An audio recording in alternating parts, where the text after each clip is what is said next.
Olá, meus amigos, um dia de muita paz para todos nós. Hoje, exatamente 22 de abril de 2024, estamos nós reunidos para estudarmos a obra Lázaro, Rede Vivo, uma obra psicografada por Francisco Cândido Xavier pelo espírito Humberto de Campos, que ele assinava já Irmão X. Hoje nós vamos iniciar um novo capítulo, capítulo 42, intitulado Filosofia da Dúvida. Mas vamos iniciar fazendo a nossa prece de gratidão, que será realizada pela nossa querida amiga Claudinha.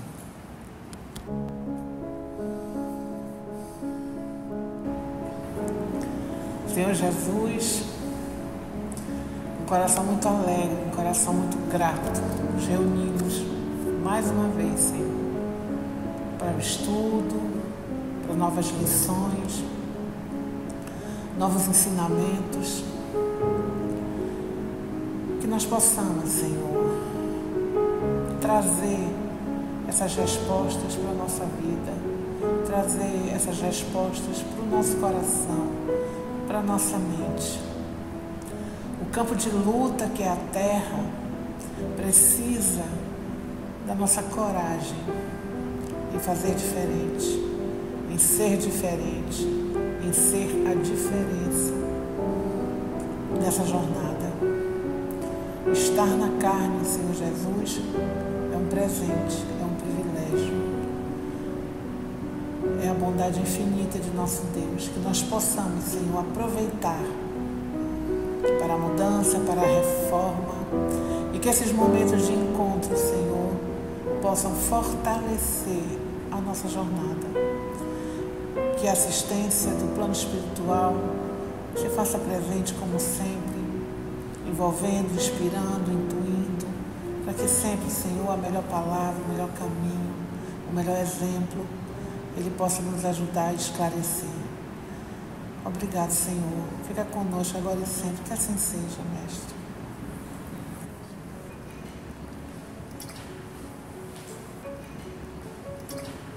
Que bom, então vamos nós, capítulo 42, Filosofia da Dúvida. Nós iremos hoje utilizar também, que Humberto vai citar, mas nós vamos pegar o Evangelho de Mateus, capítulo 28 também, tá?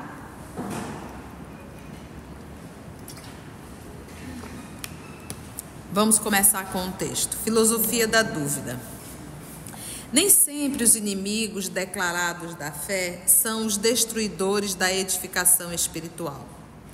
Os materialistas confessos, por vezes, são excelentes pessoas de coração mole e cabeça dura. Sentindo-se afastados da prática religiosa, quase sempre experimentam sincero prazer no serviço aos semelhantes, absolutamente desinteressados da remuneração divina. Porque normalmente, muitas vezes a gente faz o bem, né, nós que nos rotulamos de religiosos, mas a gente faz com interesse, né? Olha aí, Papai do Céu, eu estou fazendo, viu? Isso alivia aí para mim, né? Então a gente faz com o intuito de troca. E aqui ele está citando o ateu, né, que achei legal dizer coração mole e cabeça dura, né? Então a gente tem muitos irmãos que se dizem ateu, que não falam de porque vincula Deus à religião e não tem absolutamente nada a ver. Mas eu acho que ele é negar o Deus que a religião apresentou a ele, né, se assim eu posso falar.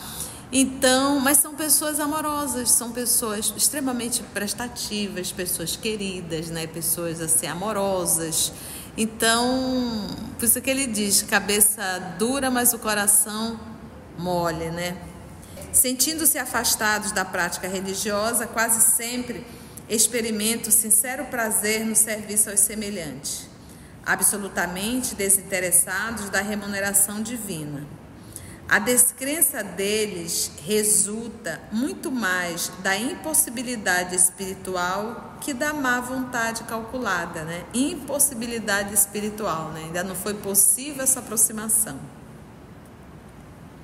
E como não se pode exigir fruto da laranja tenra, é necessário deixá-los no ateísmo provisório, ao sol e à chuva das experiências que fazem e desfazem as coisas e situações para que o homem descubra a própria grandeza. Então aqui ele trouxe o materialista e ele trouxe o ateísta, né? Mas e lembra que é a filosofia da dúvida. Mas ele diz que eles não fazem mal, não em absoluta doutrina, né?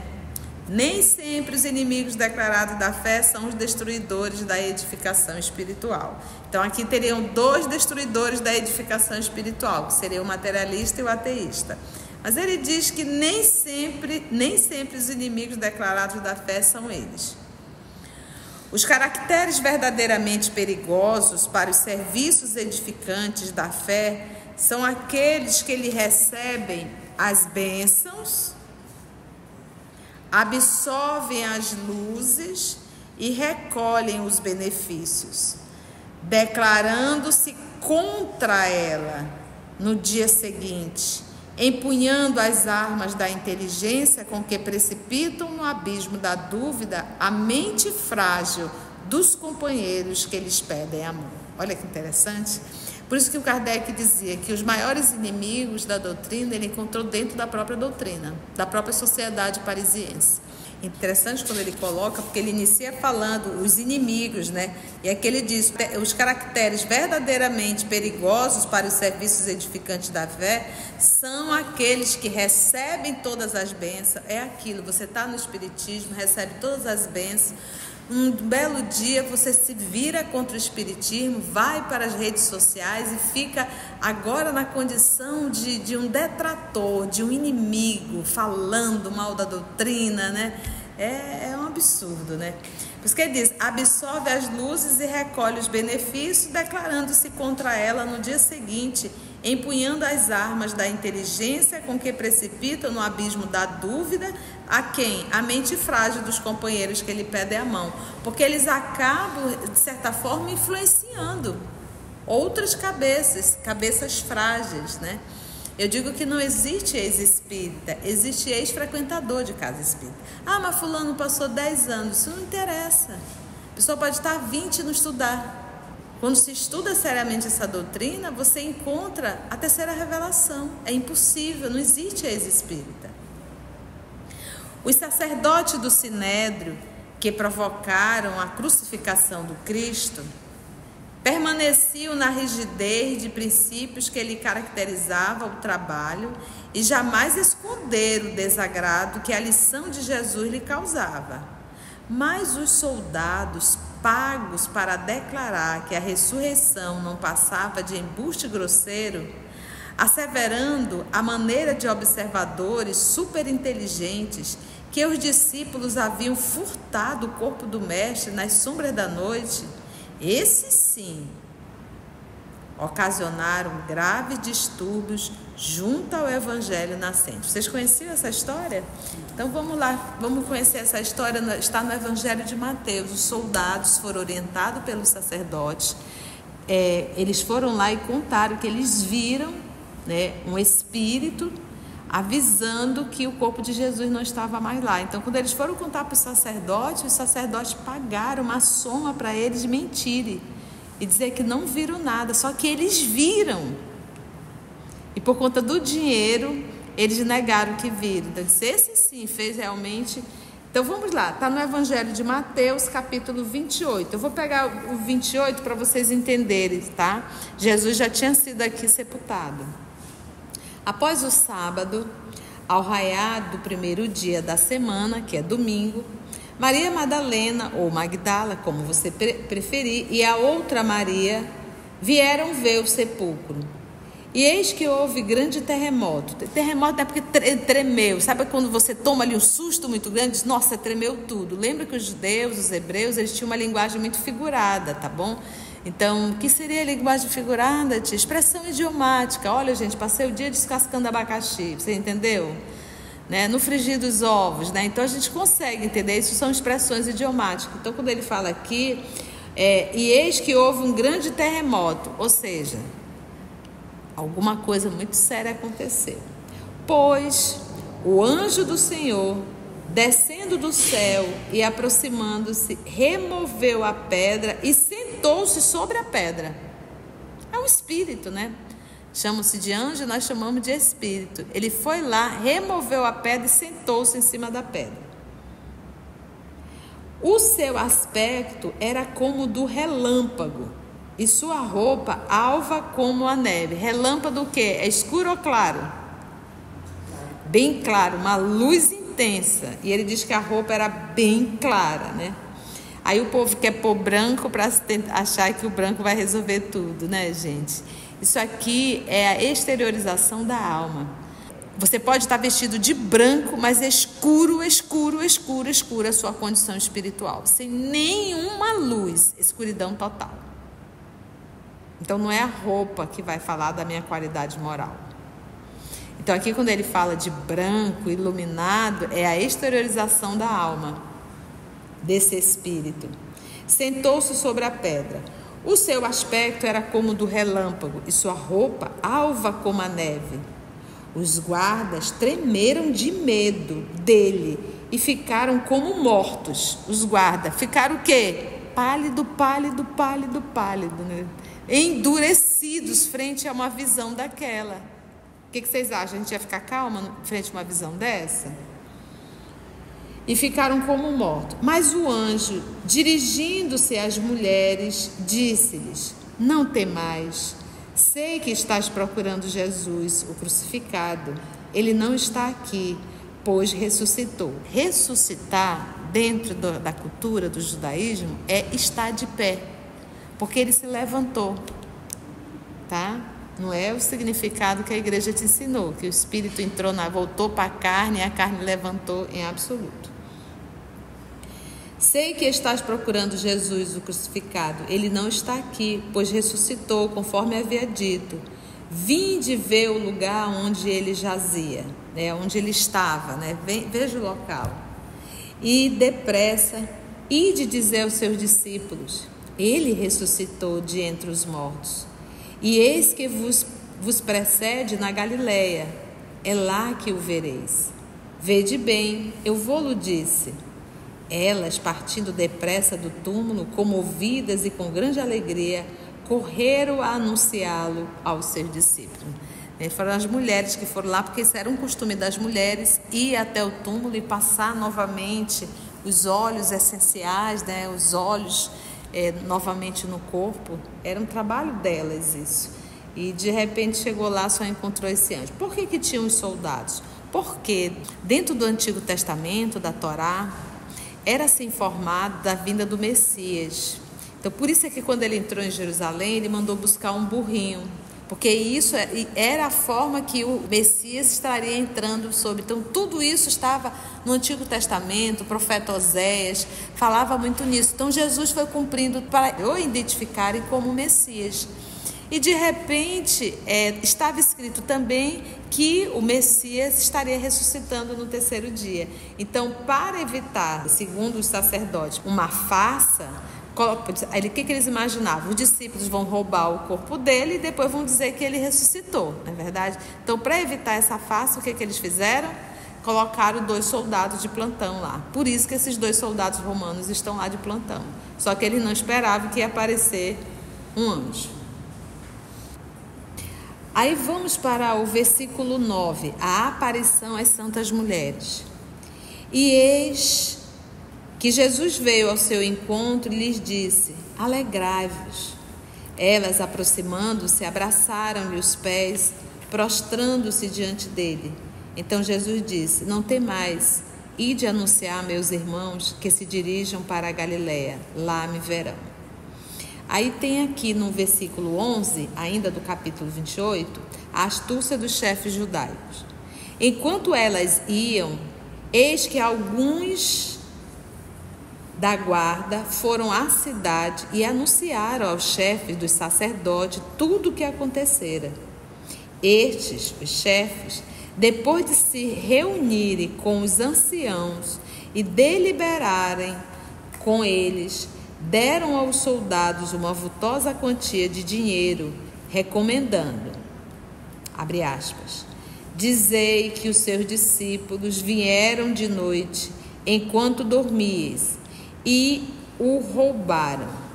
Se isso chegar aos ouvidos do governador, nós o convenceremos e vos deixaremos sem complicação. Eles pegaram dinheiro e agiram de acordo com as instruções recebidas. E espalhou-se essa história entre os judeus até o dia de hoje. Entendestes? Então, os soldados que viram o anjo, o Espírito, foram e denunciaram, na verdade, dizendo que os discípulos de Jesus foram, discípulos, né? Os seguidores, os alunos, foram na madrugada e roubaram o corpo de Jesus. É exatamente essa passagem que o Humberto de Campos está falando. Lembra que o nome da mensagem é a filosofia da dúvida. Então, poxa, os soldados viram, os fariseus, né, os sacerdotes, não viram, ouviram o soldado contando, mas eles viram, e mesmo tendo visto, receberam a soma em dinheiro e contaram a história que solicitaram dele. Você imagina o que é? Por exemplo, Paulo viu Jesus, a partir daquele momento ele mudou. Eles viram o Espírito, conversaram, porque o Espírito falou com as mulheres, mas nem assim. Deixa eu voltar aqui um pouquinho. Mas os soldados, pagos para declarar que a ressurreição não passava de embuste grosseiro, asseverando à maneira de observadores superinteligentes que os discípulos haviam furtado o corpo do mestre nas sombras da noite. Esses sim ocasionaram graves distúrbios junto ao evangelho nascente. É inegável que semelhantes perturbadores não afetam a verdade eterna em sua essência divina. As permanentes discussões dos astrônomos sobre as manchas do Sol não impedem que o astro glorioso continue iluminado e sustentando o planeta. As tricas teológicas da Terra nunca diminuíram a misericórdia de Deus. Entretanto, na esfera das realizações humanas, a ausência de cooperação dos favorecidos da inteligência retarda, de certo modo, as construções sublimes da fé viva para a concórdia e felicidade de um mundo melhor. É interessante, favorecidos da inteligência retarda. É justo, portanto, indicarmos a zona nevrálgica do trabalho, procurando acordar os companheiros de cérebro desenvolvido e coração atrofiado. Desde os primeiros dias do Consolador, trazido à Terra com o espiritismo cristão, cercam eles a esfera do serviço digno de restauração evangélica, lançando as areias movediças da dúvida no terreno destinado às convicções sadias. Agora ele vai citar alguns que conheceram o espiritismo, conheceram o fenômeno e depois negaram tudo. E pessoas inteligentes, porque se a gente olhar para o século XIX, o século XIX foi onde houve uma explosão, realmente uma explosão de intelectualidade, de filosofia, da arte de pensar, da própria arte. Então, houve uma explosão muito grande. Tudo aconteceu no século XIX, é impressionante, 19 por 20. Então, aqui, grande parte desse grupo aqui também é do século XIX. E a própria doutrina também no século XIX. Cooperando no ministério sublime de Allan Kardec, os espíritos sábios e benevolentes organizaram com um inesquecível missionário a codificação da doutrina consoladora, endereçada ao espírito sofredor da humanidade. Todavia, a primeira cutucada que ele dá, Charles Richer. E eu achei tão interessante isso aqui, por isso que às vezes a gente repete aquilo que palestrante fala e a gente não tem muita, né? Palestrante renomada, há muitos anos atrás, não, mas o fenômeno não é materialização, é um fenômeno de ectoplasmia. Materialização é um termo incorreto. E alguém assim de renome, né, no movimento, e a gente diz, então é ectoplasmia. E aqui Humberto de Campos, ele critica. Diz que a forma correta realmente é materialização. Ectoplasmia foi o que Richer tentou tirar os espíritos para dizer que era algo só orgânico. Vamos ver um pouquinho. Charles Richer nasceu em 1850 e desencarnou em 1935. Nasceu na Paris, né, França, era médico fisiologista E ele recebeu o prêmio Nobel em 1913, tá? Então ele diz assim, todavia, Charles Richer, não obstante os títulos enobrecedores que lhe exornam a personalidade, faz a revisão dos ensinamentos espiritistas, criando a metapsíquica, para evidenciar a supremacia da dúvida. Já é a segunda vez que ele fala do Charles Richer. Nessa obra, né? Nessa obra, ele já falou antes dele. Da metapsíquica. Ele cria cientificamente, né? Materialmente, sendo materialista como é, ele tira os espíritos e fala que tudo é matéria orgânica. E aí nós temos também o William Barré, né? Ele nasceu em 1845 na ilha de Jamaica, físico estudioso dos fenômenos psíquicos. Vamos ler a nota que está no rodapé. William Fletcher Barrett, de 1844 a 1925, físico e parapsicólogo inglês, grande pesquisador dos fenômenos espíritas.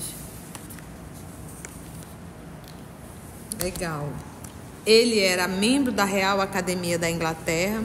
Depois de agraciado pelas luzes do plano superior, você está entendendo por que ele citou o soldado que viu o anjo que depois negou tudo? Esse aqui também foi agraciado pelas luzes do plano superior, ou seja, ele teve contato com o plano superior. O que ele fez? Proclama que a emoção nervosa é a fonte dos acontecimentos supranormais e que ainda vem longe o tempo em que se possa provar a sobrevivência do ser humano além da morte, através das manifestações mediúnicas. Negou tudo e deixou a dúvida. Imagina uma pessoa de intelectualidade, olha lá o currículo dele. Vamos ver a nota do senhor Oshorovitz. Julian Oshorovitz, de 1850 a 1917, psicólogo e filósofo polonês.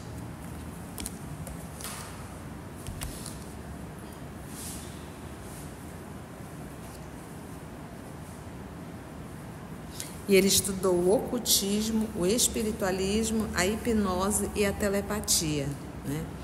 Vamos lá ver ele. Favorecido por elevadas inteligências desencarnadas. Olha o trabalho da espiritualidade, a atenção que deram. Porque o que acontece, gente?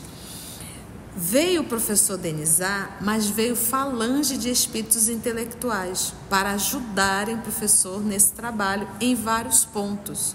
Mas o que acontece? O espírito reencarna, chegando aqui, a vaidade toma conta e apesar do contato que era para eles fazerem, que era dar o apoio, o suporte, imagina se a ciência tivesse aceitado como ciência as revelações espíritas. Da mesma forma, se na época que o nosso Senhor Jesus veio à Terra, se nós tivéssemos aceitado as lições dele e nós novamente não aceitamos. Chega a terceira revelação, muitos que reencarnaram junto com Kardec, que eram espíritos extremamente intelectualizados, tinham que fazer um trabalho, conhecer o trabalho, ficaram frente a frente e disseram, não, a vaidade é maior do que o bom senso. E por isso que o professor Denizar, ele topou com tudo isso, ele poderia também ter feito a mesma coisa? Mas o que ele fez? Deu a mão à palmatória e reconheceu. Por quê? Reconhecer no século XIX a existência da alma e dizer eu acredito, isso era perder praticamente teu título. Entendeu? Como que um cientista poderia afirmar isso? E o te chamar de louco, de demente, e por aí se ia. Igual como a gente viu nos mensageiros, né? Saem centenas de trabalhadores para exercer a mediunidade e a grande maioria fracassa. E a gente vê aqui, o Humberto está citando alguns. Já citou o Charles Richer. E agora o Oshorovitz. Favorecido por elevadas inteligências desencarnadas, porque se esses espíritos elevados vieram até ele trazer informações, é porque ele fazia também parte da Pleiade. Eles não iam se predispor a estar atendendo qualquer brincalhão, porque o propósito era muito grande. Lembra que nós estamos falando aqui do século XIX. Acompanha o gigantesco esforço dos amigos espirituais, acompanha, que lhe facultam notáveis demonstrações. No entanto, em seguida ao prestigioso serviço das entidades invisíveis, e a gente sabe, nós que já estudamos as materializações no livro de André Luiz, do Missionário da Luz, dá muito trabalho para a espiritualidade, uma sessão de materialização. É um trabalho enorme, fora o perigo que o médium ocorre, e até o espírito. Prestigioso serviço das entidades invisíveis declara que a levitação é produto, olha só, gente, da mecânica biopsíquica. E eles inventam cada nome, de cujos centros promanam, segundo a teoria dele, os raios rígidos que movimentam os corpos sem contato. Ele prefere acreditar nisso. Experimentadores diversos, após receberem favores brilhantes do mundo invisível, propõem que a palavra, entre aspas, materialização, fecha aspas, seja substituído pelo termo, abre aspas, ectoplasia, fecha aspas, para significar que o fenômeno não implica a intervenção de inteligências estranhas. Olha qual é o significado. E sim um mero desdobramento do corpo físico em condições desconhecidas da energia nervosa.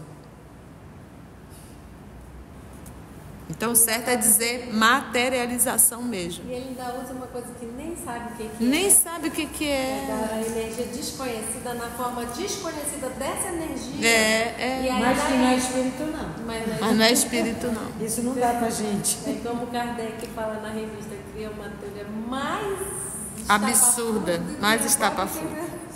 É o pseudo-sábio mesmo, né? Fica ali vomitando uma quantidade de palavras técnicas, científicas, mas que no fundo não quer dizer nada.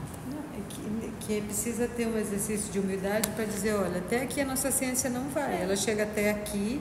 Isso aqui é uma coisa que a gente não sabe o que é, a gente podia... Inventou, né? Uma energia nervosa. Uma energia nervosa. Uma energia nervosa que a gente não sabe o que é, nem como ela usa, mas que não é espírito, não. Então, correto, meus irmãos, é materialização mesmo.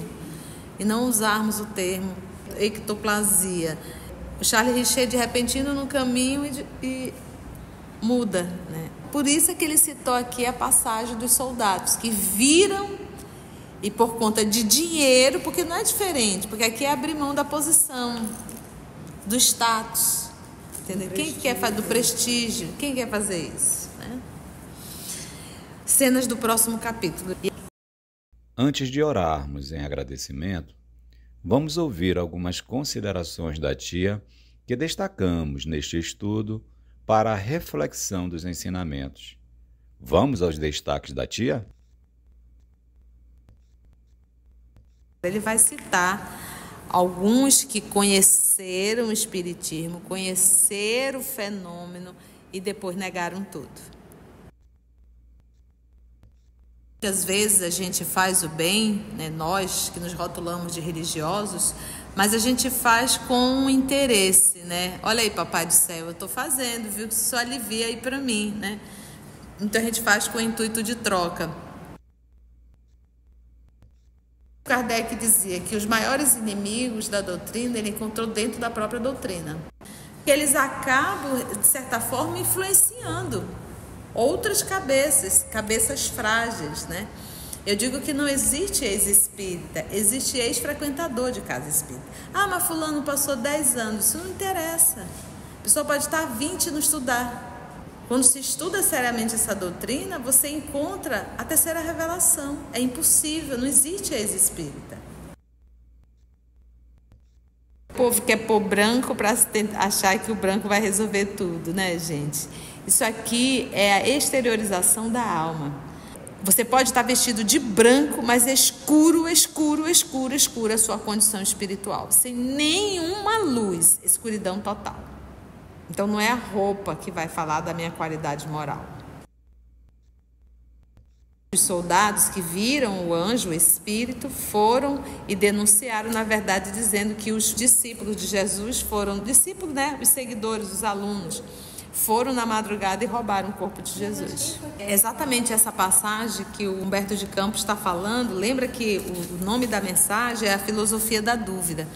Então, poxa, os soldados viram, os fariseus, né, os sacerdotes, não viram, ouviram o soldado contando, mas eles viram, e mesmo tendo visto, receberam a soma em dinheiro e contaram a história que solicitaram dele. Palestrante renomado, há muitos anos atrás, não, mas o fenômeno não é materialização, é um fenômeno de ectoplasmia. Materialização é um termo incorreto. E alguém assim de renome, né, no movimento, e a gente diz, então é ectoplasmia. E aqui Humberto de Campos, ele critica. Diz que a forma correta realmente é materialização. Ectoplasmia foi o que Richer tentou tirar os espíritos para dizer que era algo só orgânico. Veio o professor Denizar, mas veio falange de espíritos intelectuais para ajudarem o professor nesse trabalho em vários pontos. Mas o que acontece? O espírito reencarna, chegando aqui, a vaidade toma conta e, apesar do contato que era para eles fazerem, que era dar o apoio, o suporte, imagina se a ciência tivesse aceitado como ciência as revelações espíritas. Da mesma forma, se na época que o nosso Senhor Jesus veio à Terra, se nós tivéssemos aceitado as lições dele e nós novamente não aceitamos. Chega a terceira revelação, muitos que reencarnaram junto com Kardec, que eram espíritos extremamente intelectualizados, tinham que fazer um trabalho, conhecer o trabalho, ficaram frente a frente e disseram, não, a vaidade é maior do que o bom senso. E por isso que o professor Denizar, ele topou com tudo isso, ele poderia também ter feito a mesma coisa? Mas o que ele fez? Deu a mão à palmatória e reconheceu. Por quê? Reconhecer no século XIX a existência da alma e dizer eu acredito, isso era perder praticamente teu título. Entendeu? Como que um cientista poderia afirmar isso? Então, o correto, meus irmãos, é materialização mesmo. E não usarmos o termo ectoplasia. Se você chegou até aqui o final, deixa seu comentário. É muito importante a gente poder ler o teu comentário. Não esqueça de curtir para que possa divulgar a página. Dá o seu like, né? E, se possível, faça a sua inscrição no nosso canal e toca o sininho. Porque quando você toca o sininho, o YouTube avisa para você quando o EOS publicar um novo estudo. Então, receba um grande abraço da família EOS Manaus.